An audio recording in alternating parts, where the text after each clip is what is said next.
We're off on a 4-day tour of Norfolk and are met by our host Andy from Cycle Breaks. This is a self-guided tour, but with copious amounts of route planning by Andy and his team, all the hard work is done. Well, apart from the pedalling, but it's flat in Norfolk, isn't it? So it can't be that difficult. Our first hotel is in Sahamtony to the west of Norwich, where we leave our car. Day one of our tour will be to North Elm, whilst our luggage is transferred by Andy. We have a choice of 3 routes today, ranging from 20 to 36 miles, and we opt for the longer one, to include a timeless village called Castle Acre, and also great Massingham. We're now riding along Pedlar's Way, which is an old road that goes for many miles. We're just using a part of it today. Famous for its crops, July is an ideal time to enjoy them before they're harvested, although as we'll find out, we'll be sharing some parts of our route with some enormous farm vehicles.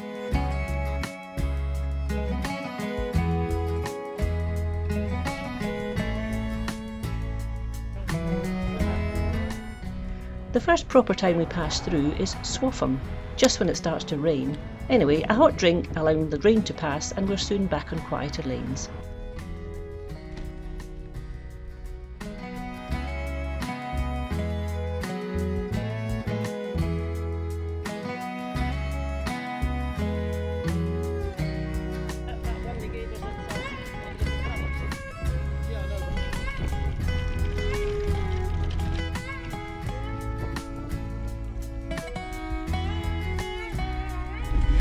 So Norwich, or Norfolk rather, is definitely not flat.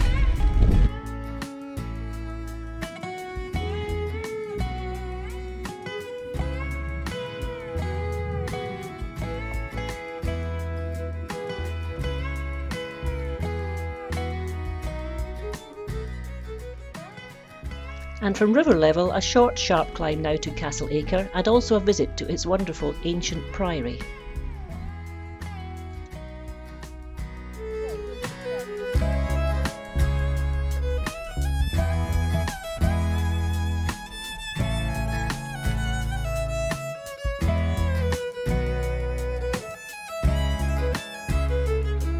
The road here is pretty wet in places, and there's obviously been a thunderclump or whatever, but we amazingly have not yet got wet today. Whee!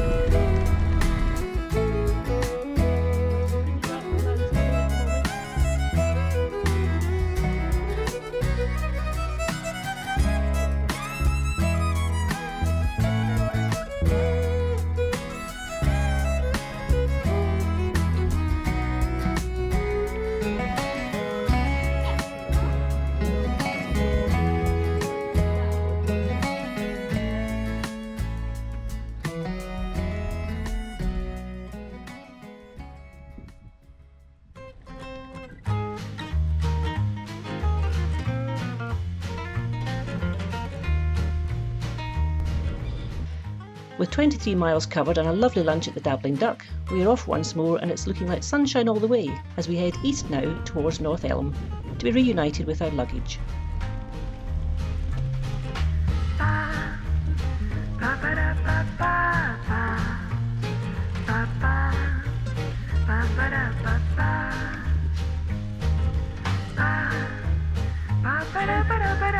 One coming!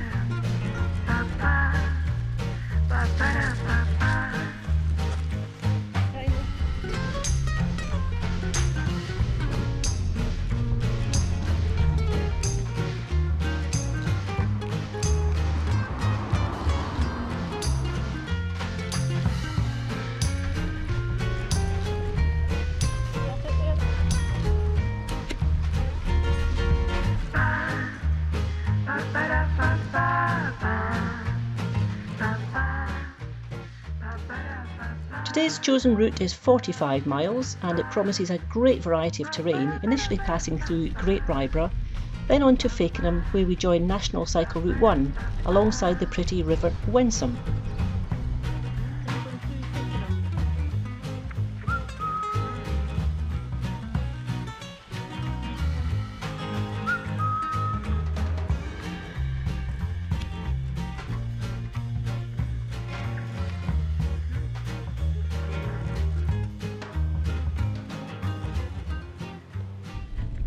Well, we hadn't expected to see woodlands in this trip, so the vibrance of the trees overhead are a pleasant contrast to the landscape, before it changes dramatically once more to the impressive drive into Holcombe Hall.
The sea at Wells Next to the Sea was nowhere to be seen, so we soon headed into Wells for the most obvious of lunch stops.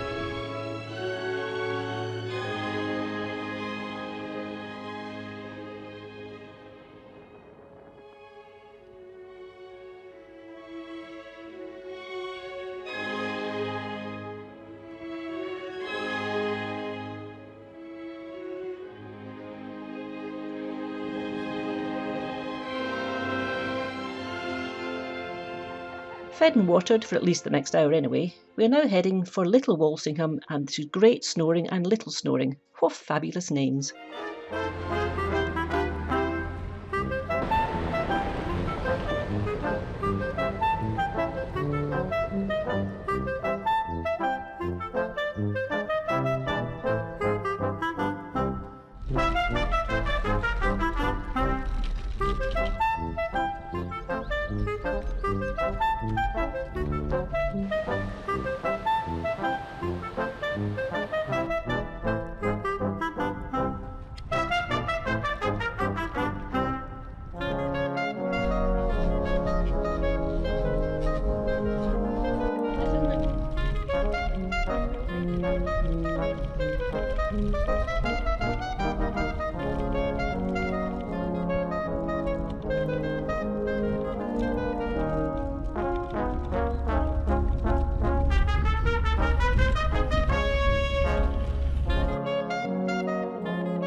Day 3 already, and heading off in a different easterly direction. Our 35-mile route will take us along more very pretty narrow lanes and eventually to a Jacobean mansion owned by the National Trust now, called Blickling Estate.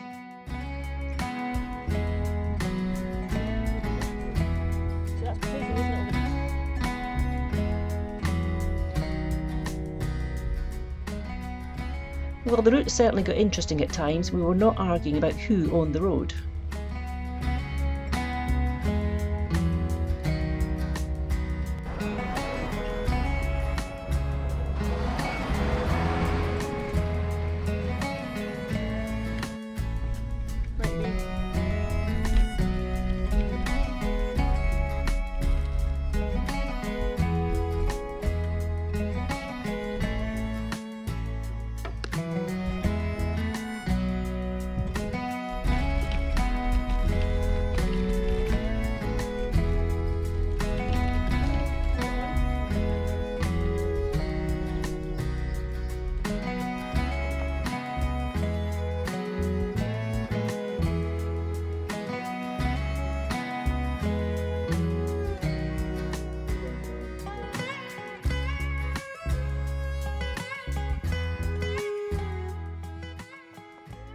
Part of our return trip today includes a 5-mile section on the Marriott Way, the route of an old railway line which takes us to Reepham, where conveniently there's also a pub.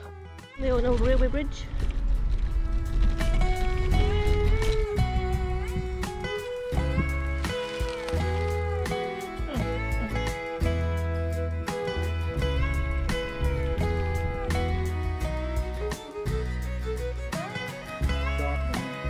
Day 3, finally, 5 miles from home.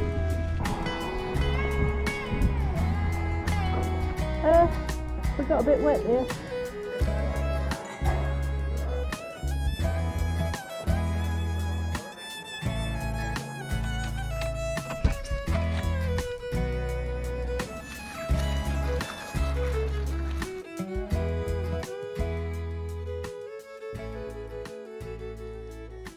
On our final day, we're heading south initially to explore a town with a simple name but with twice as many letters as it actually needs in the spelling. Wyndham will be a tea stop at around 17 miles and a look at the impressive abbey there. For any CJ Samson Shardlake fans, you may also recognise the pub called the Green Dragon, which is in the centre of this very pretty village.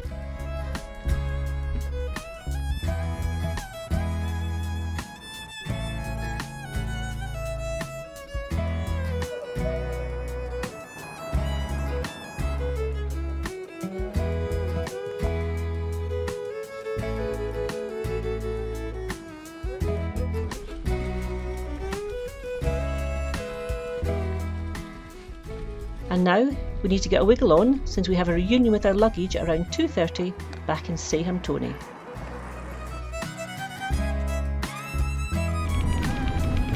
We did it!